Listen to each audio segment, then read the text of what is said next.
നീക്കാനുള്ളൂ.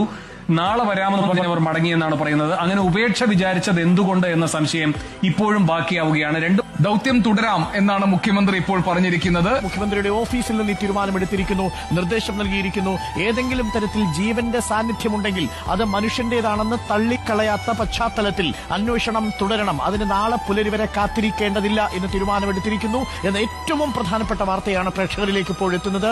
ഒരു കാരണവശാലും ദൌത്യം അവസാനിപ്പിക്കാൻ പാടില്ല എന്നാണ് ഇപ്പോൾ തീരുമാനിച്ചിരിക്കുന്നത്. ഒരു ചെറു പുഞ്ചിരി വിടർത്താനെങ്കിലും ഒരു മനുഷ്യജീവനെ ഈ മണ്ണിനടിയിൽ നിന്ന് തിരികെ പിടിക്കാൻ നമുക്ക് കഴിയുമെങ്കിൽ ആ സാഹചര്യം കളയരുത് എന്നാണ് മുഖ്യമന്ത്രിയുടെ ഓഫീസ് ഇപ്പോൾ അറിയിച്ചിരിക്കുന്നത്. അതിന്റെ അടിസ്ഥാനത്തിൽ ഇപ്പോൾ ഏതു ജീവിയാണെന്നുള്ളത് തിരിച്ചറിയണം. ബ്രീത്ത് ചെയ്യുന്നൊരു ജീവിയുണ്ടെങ്കിൽ, ശ്വസിക്കുന്നൊരു ജീവിയുണ്ടെങ്കിൽ അത് മനുഷ്യനാവാനുള്ള സാധ്യത തള്ളിക്കളയുന്നില്ലെങ്കിൽ തീർച്ചയായും പരിശോധന തുടരാനാണ് തീരുമാനം. ഫ്ലഡ് ലൈറ്റുകൾ കൊണ്ടുവരും. അവിടെ ഡിവൈഎഫ്ഐയുടെയും മറ്റു വിവിധ സംഘടനകളുടെയും ഒക്കെ യുവജന സംഘടനകളടക്കമുണ്ട്. ചെറുപ്പക്കാർ വേണ്ടുന്ന ക്രമീകരണങ്ങൾ നടത്തും.